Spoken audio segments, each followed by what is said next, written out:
Oh, hi. Hi.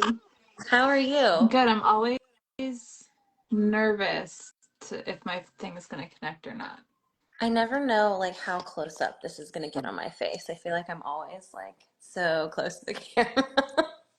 I just got a new iPhone and it's deeply humbling. The new resolution. I Oh was yeah. like, I don't need it that clear. No, thank you. No, thank you. How's everything over there? You guys, you're near Baltimore, right? Yeah, we live in the city proper, and we, Okay. we can see the lack of a bridge from our home. But no one we know. But it's so weird. It's been there my whole Yeah. life. And now it's Ugh, not. So that's awful. I hate that so much. yeah. I feel like that's just such a basic way of saying that, but Yeah. I guess on to happier tidings. Thank you for joining me. We are going to talk about, well, this series, but more specifically, business Let me casual, see if I which, have a copy. Oh, here it is. This one. ooh, the blue one. It's so The blue one, pretty. the British blue. It's so pretty. Well, I have already realized that I don't remember what the exact release date is. So let's start there. What's the release date? July 16th. And it's changed a bunch, so but this summer. It'll be here before we know it. I know it's time's flying.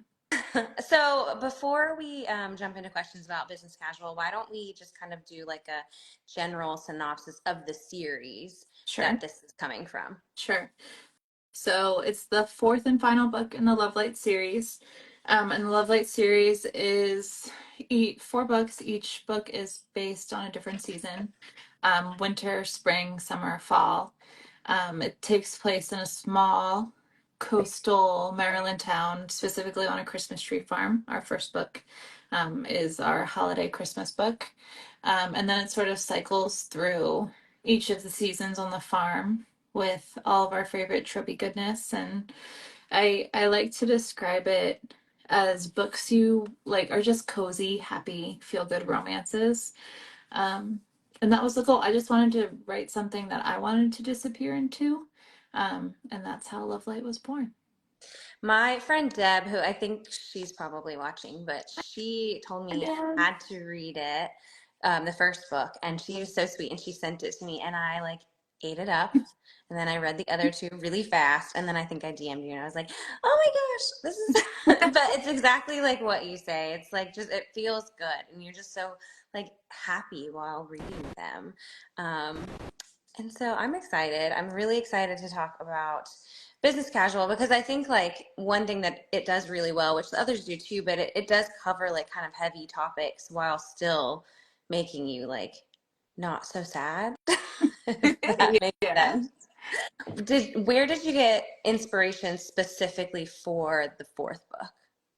Specifically for business casual, I knew from the beginning that there'd be four books, one for each season, but I sort of fluctuated a little bit on what I wanted the fourth book to be. Charlie, from the very beginning, Charlie was going to be one of my lead characters, but initially I had him for Layla.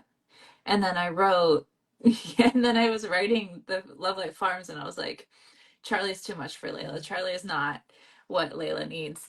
And then it's Caleb just sort of popped up, and I was like, okay, well that's for Layla. And then I was like, we'll figure out what to do with Charlie when we get there. So I always knew that Charlie was gonna headline it. Um, I just didn't know with who. And then Nova sort of popped up, and I sort of started toying with this idea of two deeply different people, like personality wise, but who, like, at their core, fundamentally are pretty similar. Um, and what that could look like in a relationship. Two people who say they do not want to be in a relationship, and then fall into one anyway. Yeah, so I feel like I'm so in love with Nova. Charlie is so wonderful too, but I just fell absolutely in love with her from the moment she appeared on the page, especially in this book specifically. And she's just what a woman. What a woman. I love her. Um, so I feel like like you've already said it, like they've both decided they're not going to be in relationships for different reasons. But how did you go about like writing their experiences with such authenticity? You know, like Charlie doesn't want to impose on anybody. And I think that that's a real feeling that a lot of people have. So, how did you kind of navigate that? I think for better or worse, all of my characters are shades of me. For like for a good or bad. And I think shades of people closest to me and people that I love and care for. Um, so I think writing Charlie specifically, I identified a lot with like the people pleasing nature and feeling like you had to earn your place in a community that's not yours. Him spending a lot of time in Inglewild, but not ever feeling like it was his. So that for me, that was like Charlie's core driving thing, where he's this happy-go-lucky guy, but he's using it to cover all these hurts and wounds that he has. And then Nova, I think Nova's everything I want to be, and that she's so confident and secure and she knows what she wants and she goes for it and she does it. She's like, I'm not stepping off this path. I'm not getting distracted by this fuck boy. Like, but then she's like, maybe I could be distracted a little bit. Um, but Nova's insecurities too come from a place inside me where I'm like, have I earned it? Like, I have this success, but what did I do to get it? Like it was just like the imposter syndrome, the anxiety of having something you're really passionate about and not wanting to screw it up. Um, so probably use my books as more therapy than I should, but it works. Does that mean that since you do kind of sprinkle yourself in your characters, does that make the feedback feel more personal? I think sometimes yes. In the beginning, certainly. Like in the beginning, it was hard for me to like have a wall between that. But now I think I've grown to a place where I know there's a lot of conversation about how authors engage with feedback and reviews and stuff, but for me reviews are very much like a pulse check and a temperature check to see like did I communicate it the way I wanted it to come across? Did it come across that way, or did I lose something in translation? So I think sometimes when you get a review that's like, I hate this character, they're so mean or something like that, sometimes that can hurt a little bit because you're like, hey, that's a piece of me. But I also understand like when you put work out like this, it is no longer yours. And like people aren't reading it from my perspective. Everybody has their own life and experiences and emotions that inform their reading experience. So it's okay. Not every book is for every person. You know what I mean? But sometimes it can be hard, Yeah. and I have to Well, and I was recently asking people, you know, like how do you rate books? Because my like rating scale is so subjective. I'm just like it's all about how it makes me it's feel. But other people are vibes. different. Other Yeah. people are like, no, I'm gonna go like on technicalities and stuff like that. And so I just feel like it's got to be such a trippy experience because it's all very subjective. So like one person may say they hate something, but then someone else is like, that's what I love the most about it. So I'm sure Hmm. it's a ride for sure. And even when it comes to like the sexy scenes, like some people will be like, this is like a closed door romance. Other people will be like four chili peppers. And it's funny because when I look at how people rate the spice scale of my books, I'm like, I can tell what you've read before, and like, Mm. and what doors this is opening for you. So it's all so subjective. I'm just happy people are reading it. So I try to take reviews as objectively as Yeah. possible. I mean, hey, at least you're getting Yeah, reviews, I guess, right? people are reading it and sharing it and having opinions. I'm a happy camper. So, family dynamics, Hmm. I felt like is a big part of this. Charlie is kind of, you know, out wandering around. He's not got the best at home life. And then, of course, Nova has this incredible, which, you know, obviously his sister, he's got her, but like, and Nova has this just tight knit family Hmm. and they're very close. So, why did you choose to explore both of those? Well, I think. what I love so much about Charlie and Nova is that they're feeling the same pressures in different ways, even though they have two very different support systems, and that Charlie does not have a support system that he didn't make for himself. But Nova has these people in her life that believe in her so fully with, and she feels like it's suffocating in the same way for them, even though they're two completely different situations. And I wanted to explore like two people that are so wildly different, um, but end up feeling the same way. You know what I mean? So I think for Nova, it was really special for me to explore Beckett in a different way, to explore the relationship because we're not in Beckett's head anymore. We're in Nova's head. And so seeing how Nova looks at Beckett and their relationship after writing Beckett's perspective of their relationship. That was special for me to do. And my favorite scenes in the book are the ones between Beckett and Nova because it just felt like such a tender, gentle, caring relationship between two very stubborn people who are not used to talking about their feelings with each other. So I really love the scenes I wrote with them. Yeah, that was actually something I was going to bring up is that I felt like Beckett and Nova's scenes were so precious because he just like it's exactly like you said. I don't need to repeat it, but yeah, I agree. Like it was lovely to see that relationship from a whole different point of view. I loved that so much. Um, well, I don't know if anyone's ever told you this, but you are a very funny writer. I felt like Thank you. Business Casual is so wildly funny, and I think that you do a great job at like weaving together like the heaviness with the comedy and everything like that. So how do you do it? How do you have these heartfelt experiences while also like remaining very light?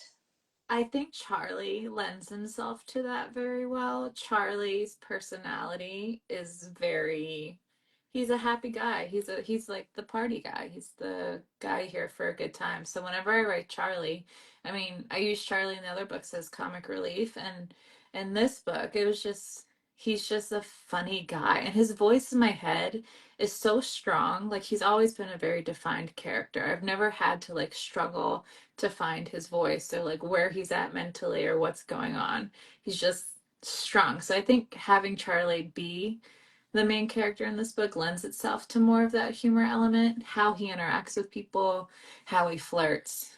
It's all very grounded in humor. So it was a fun book for me to write from a banter perspective and dialogue. Like I feel like a lot of him and Nova is just like just chitter chattering to each other and like being silly and stupid. But it was really fun for me to write in a way that other ones haven't been so far.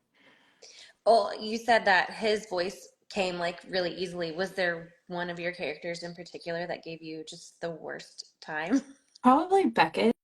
Yeah. Probably Beckett because he is so like his character's grounded so deeply in silence.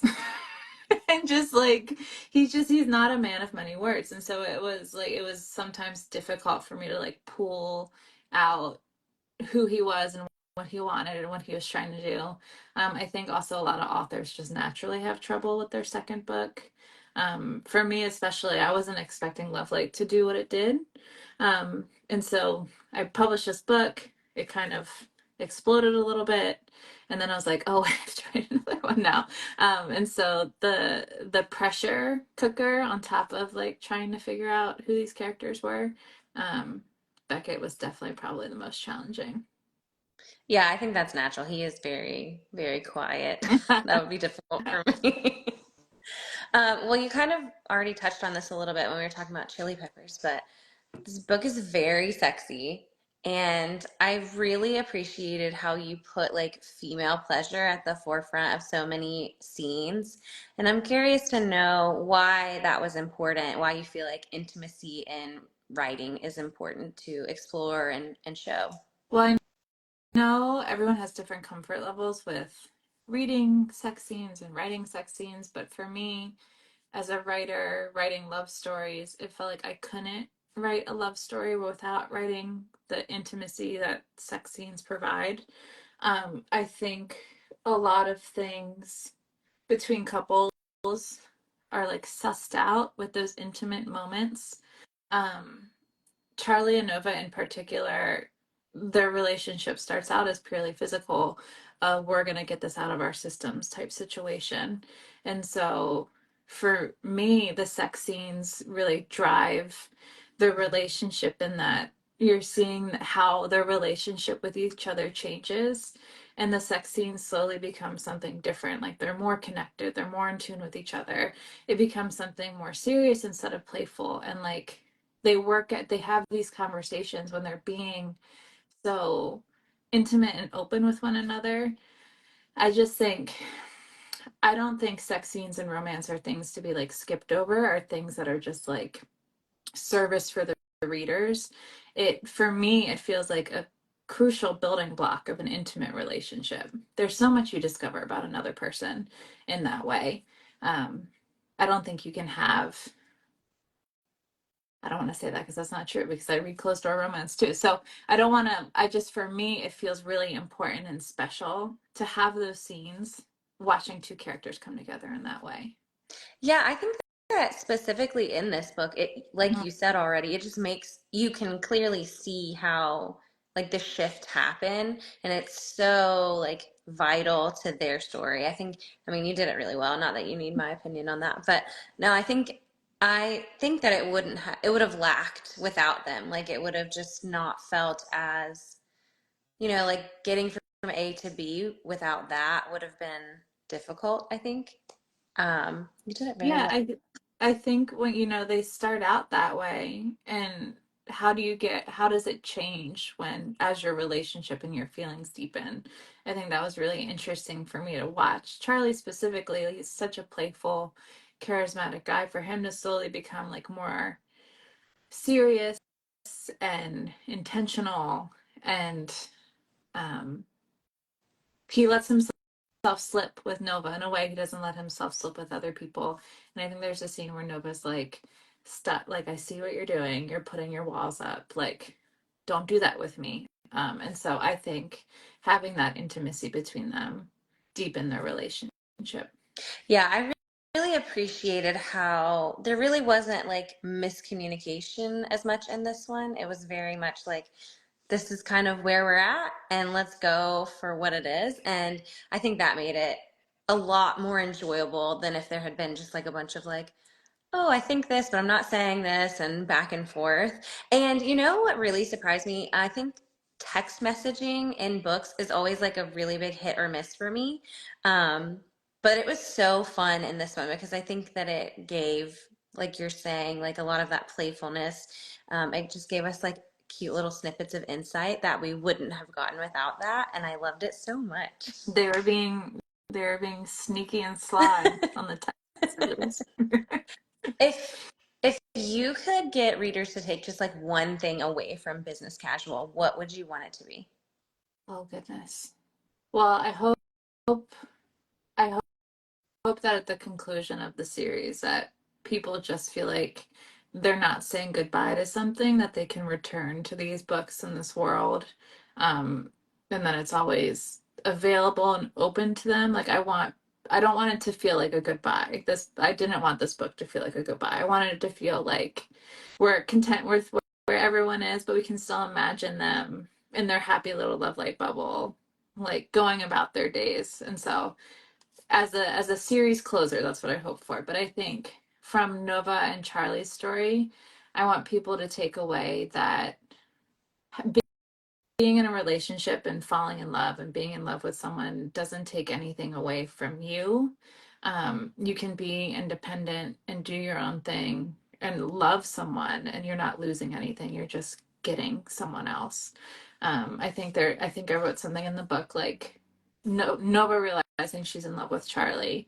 She thought she would lose something, but she just all she got was Charlie. So um, I think it's a special thing to have a partner that doesn't subtract from you, that is there to support you and be the other half to your whole. And that's what I hope for with Charlie and Nova. I think that that scene that you're referring to, it was so special. Like just their internal like monologues with themselves were really beautiful. But yeah, like especially towards the end when they both start really discovering that it's not going to like weigh them down. It's just, I don't know how to describe it. It's so lovely. It's And hard. It's hard talking about the books, realizing most people haven't read it yet. But they fall in love, guys. yeah, oops, sorry. No, trying not to Spoiler. spoil that. Um, well, that's a great kind of segue into my next question, which was obviously each book is, one of the seasons, but why, with so many characters you could explore, what has made you choose to like end it here with just the four? Why not continue? I wrote in the acknowledgments of this book that it's hard for me to say, this is it. I'm done. I'm never writing Lovelight again. Like, I think there's a lot of stories that still could be told. I think in this book in particular, I left myself some crumbs to play with in the future if I want to. And I did that very intentionally because I was having such a hard time writing it because the whole time I was writing it, I was like, this feels like a goodbye. And I did not want it to feel that way. So I was like, then I won't. Like I'm just gonna write it. Like there would be another one after it. And there's no plans for another one after it. I'm really happy with how this ended. It feels good. It feels like everybody's in a good place. I got the closure I wanted from everything. Um, but I can't fully say I'm done with Love Life Forever. I'm definitely done for now because I'm exploring other things that I'm really excited about. Um, but not is not closed forever. I mean, I'm not going to spoil anything, but yeah, I think it's very well rounded. I think you did a really great job at being like, we're all happy here, but also like maybe see you later, but maybe Yeah. not. I don't I mean, I know. think there's always an opportunity too to like if I miss them, I can revisit for like a holiday, like little novellas or bonus content. Um, Chloe Leese is a dear friend of mine, and we talk often about the Bergmans visiting Love Life Farms and playing with our characters like that. So who knows? Who knows what could happen?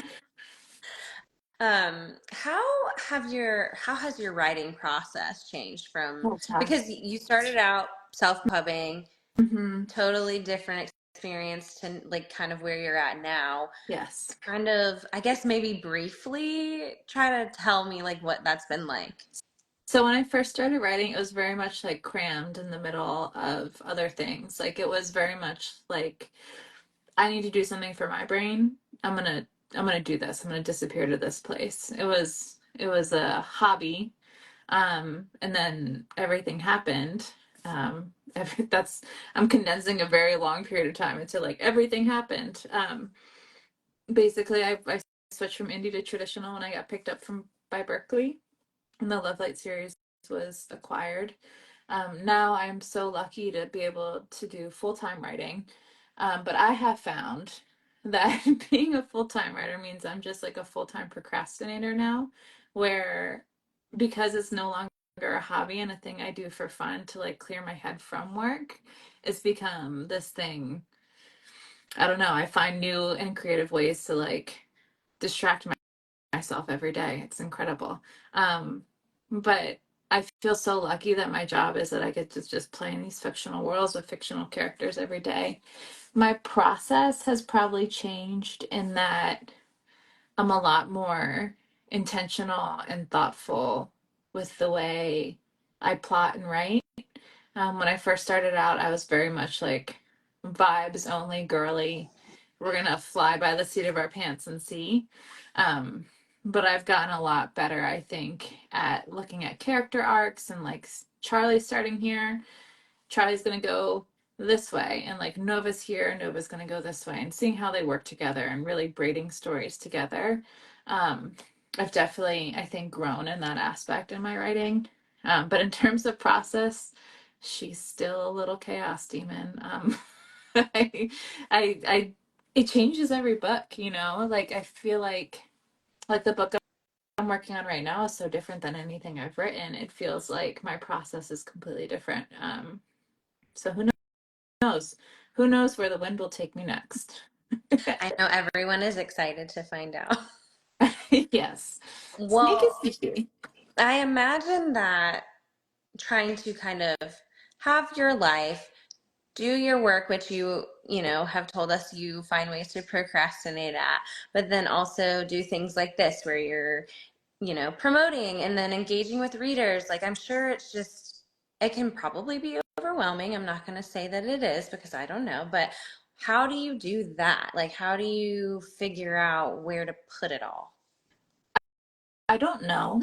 I think I'm still figuring it out. I think I used to be a lot faster with writing because I was purely focusing on that aspect of this job, for lack of a better word. But I love engaging with readers. Like, I love the promotional piece of it. I love talking about my characters. I love connecting with people who have connected with the characters. Um, and I feel so lucky that I can make a living off of this thing that I love so deeply and I love so much. None of it feels like a burden or work, even when I'm putting off my deadlines and putting off stuff like my word counts and stuff like that. It's still fun. Like, it's still fun work. And writing books is hard work, but I love every aspect of this job and I just feel incredibly lucky that I get to do it. That said, I have a 4-year-old daughter. I'm about to have a newborn. I'm about 6, 7 months pregnant. I think I just hit 7 months. Um, so we'll see how that changes with another little one in the mix, but we'll see. Yeah, I think everything that you've already said will kind of just pivot to a different Yeah. a different direction, which is exciting. Was your daughter a newborn when you first started the series? She was. So we had just had her. It was during COVID. My husband is a physician, so he was working crazy hours. And I was home alone with a newborn a lot most of the time. And I needed something that was purely for me and for my brain and for like a good place for me to disappear to. I was feeling really disconnected from community. And so I created Lovelight as a place for me to go to feel safe, to feel connected, to feel joyful. Um, and it's been probably, it's an overwhelming, incredible thing that so many people have found something similar in that world. And I think that's been the greatest gift of it all is that I created this world for me and so many other people have felt welcomed by it. So I literally just remembered this, but like every week, I've been wanting to ask you, and I've waited to ask you this, but have you had anyone DMing you about Daisy from The Bachelor? yes, the tree farm The girl. Christmas Yeah. tree farm. Every time, because like we watch it in our house. We love it. And she was like just this, I don't know. Do you watch it? I don't watch Okay. it. No. So she grew up on a Christmas tree farm, and she's just like the purest human, like embodiment. And she's on TV, and the whole time I was just like, it feels like she just walked out of this book. Like, I've summoned her. I've yeah, manifested this she woman didn't into being. exist before. She didn't. She completely just showed up on the show, and everything else is a lie. They're lying to us. It's funny because whenever the show came on, I got so many DMs about it. Like, this is she's from Lovelight. Um, but validating that there are indeed people that grew up on Christmas tree farms Yeah, well, that's what was crazy because I was just like, I feel like that's so is specific. Like, wildly specific. Yes.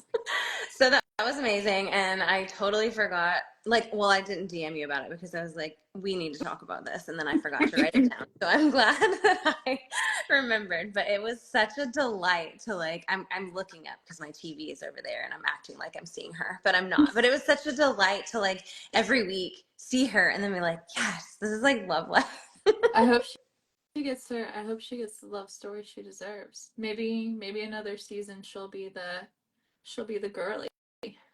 I'm Yeah, I talking mean, like she was I my understand favorite. how this show works. I have no idea. Yeah, I won't bore you. We can DM about it Okay, we'll sometime. talk about it. We'll deep dive.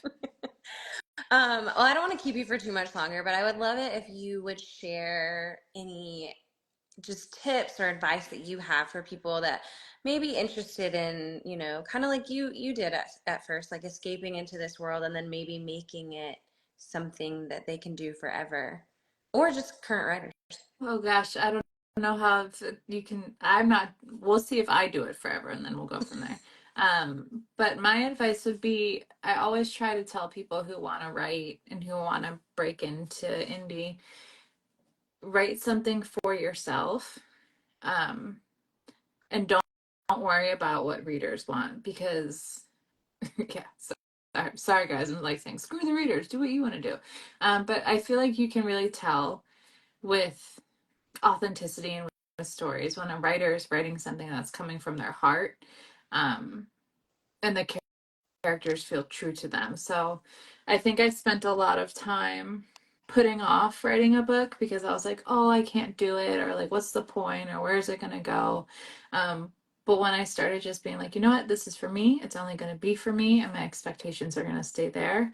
Um, that's when I found the most joy in the process of doing it. In terms of specifics, I think a lot of this business is luck, and I got very lucky at releasing the right book at the right time with the right people picking it up. But I'm super grateful and I'm having a whole lot of fun with it. Well, how did you decide to, because you said you started it for you wanted a place to escape to. So how did you get to the point where you're like, okay, no, I'm going to put this out in the world. I'm going to like be super vulnerable and just like let other people in. I think I don't think I ever looked at it from the lens of like I'm gonna be vulnerable because like I did the whole pen name thing. I didn't tell anyone I was doing it. Like my husband knew I was writing a book, but I was like, like I was very like I didn't put anything. I didn't have a bookstagram. I didn't have any social media accounts. I was like, I'm just gonna do it and see, and then we'll go from there. Like I wrote the book. I finished the book. I told my husband, I'm like, I'm gonna publish this book. And he's like, cool, cool. Like he did. He was like, great. And then I published the book. He's like, oh, like you wrote a book. Like I gave it to him to read. He's like, oh, you wrote a book. So I think I just did it and didn't try to overthink it or think too much about it and didn't think about like the business aspects of it. I really focused on story first. Everything else will follow. And if you have a strong story, then hopefully the other things will come. Um, and so that's how I tried to approach it. Did your husband read it? He did. He's read all my books, except he hasn't read Business Casual yet, because he's been a little busy. But he's read all my books. Yeah, Is he a reader or is that like a big he deal? it is a big deal. It was his first romance book, and I was I was so annoying when he was reading it. I was like lurking in the kitchen, like, "What part are you at?" What part? He's like, "I've read one page. Could you chill?" I was like, "What part are you at? What part are you at now?" Um, but I think it's been really special for our relationship because it's like I said, so much of the book is like me and my heart and my thoughts and my things I don't articulate on a day-to-day basis. So I think it's been great for our relationship in that I think he's gotten to see a different side of me through my writing. Um, and it's made him into a little reader. He's got I all love that. this is his bookshelf. So um it's been really fun and special for me to get to share that with him. Oh, I love that so much. I'm just scrolling through comments really fast, and someone had asked, do you have specific songs you feel belong to each book or couple? I do when I'm writing them, and I need to start like having note cards because like I'm I think what's hard sometimes I'm 2 books ahead of Business Casual. Like I wrote Business Casual was done last April. So like when I'm writing it, I'm very in tune with like the songs, the playlist, the music, but I'm a little farther ahead. But I think Charlie and Nova are very I listen to a lot of Taylor Swift, as most romance authors do. Um, I think that their song that I played on repeat was Delicate. Um, but I'll get back to you with playlists because there is music associated with all of them. I'm just bad at remembering it. Okay, well, if you If you think of any, you can drop them in the comments of the video once it's I posted. will. I'll post links. So another question someone asked, and I am hesitant to ask this because I think it can be really hard, but which couple is your favorite? Do you It's, have one? see, it's probably bad that it's not hard for me because Charlie and Nova are totally my favorites, and that could be because I wrote them last, and typically whatever couple I wrote last are my favorites. But Charlie and Nova just feel special.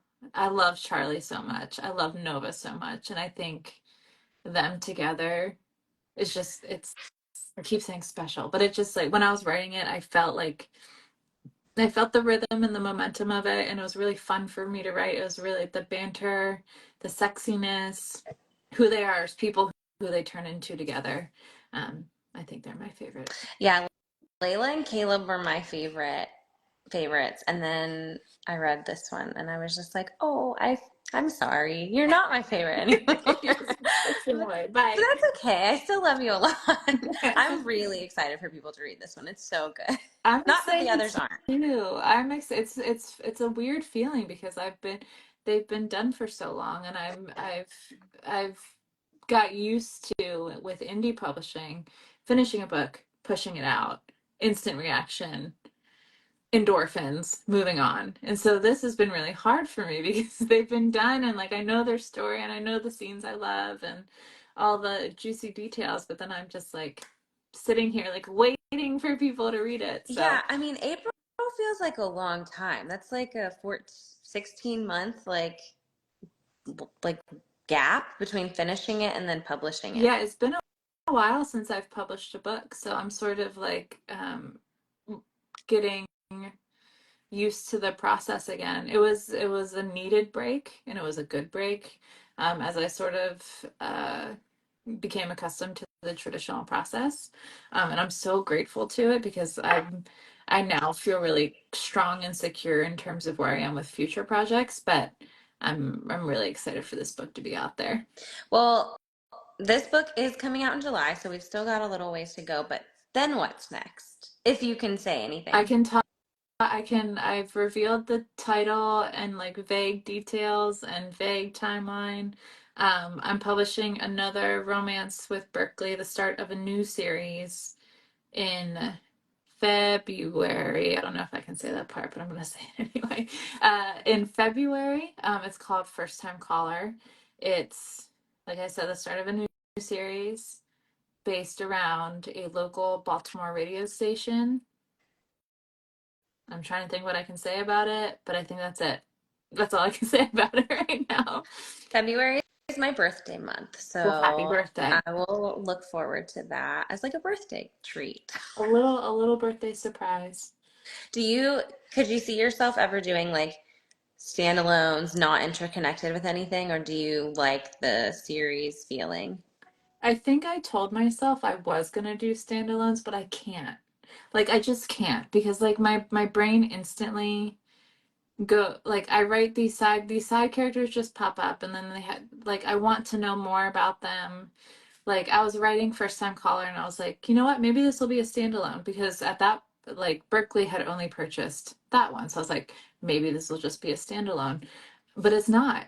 Like I started writing it and I was like, God, these characters. I think it would be difficult for me to just write one book, but we'll see. Maybe all of the story ideas I have are at least two books, if not longer. So we'll see. I think But I think it's great that way. I do think there are some series that I'm thinking about that will probably lend itself better to like true interconnected standalones where it's more of a world feeling as opposed to conversations that continue across books. But we'll see. I know everyone is very excited. Well, before we go, is there anything that you want to share about maybe like pre-ordering or personalized editions or tour or anything like that? So I won't be going on a tour because I'm having a child in 2 months. My baby will get here, I think, 2 weeks before the book does. So no tour for me. I do have some fun virtual things planned. I'll be having a virtual launch event with eCity Books. You can RSVP for that through my bio. I'm also finalizing details to do a virtual event with Steamy Lit. Um, I'll have a couple fun virtual interviews with author friends who I'm trying to nail down for fun stuff. So very, very virtual heavy. So you'll see me on your computers quite a bit. And then you can pre-order autograph copies through eCity as well. It's in my bio. And then Afterlight is doing a special edition set with all four. Um, and they're gorgeous. I'm obsessed with them. Me So too. looks I so hope pretty. that I get my hands on I those because they are so I pretty. think they stocked with plenty in mind, so I'm sure everybody who wants a copy will get a copy. Yay! Well, thank you so much for joining me, and everybody go pre-order. We'll pretend that business casual is right here. Yeah, there it is. Yay! Thank you so much, and just like best of luck enjoying the now until it comes out, and then everything else you're working on. And Thank good luck with the you. baby. Thank you. Oh, he's in there. All right, everyone. Thank you for watching. Thanks, Night. guys. Bye.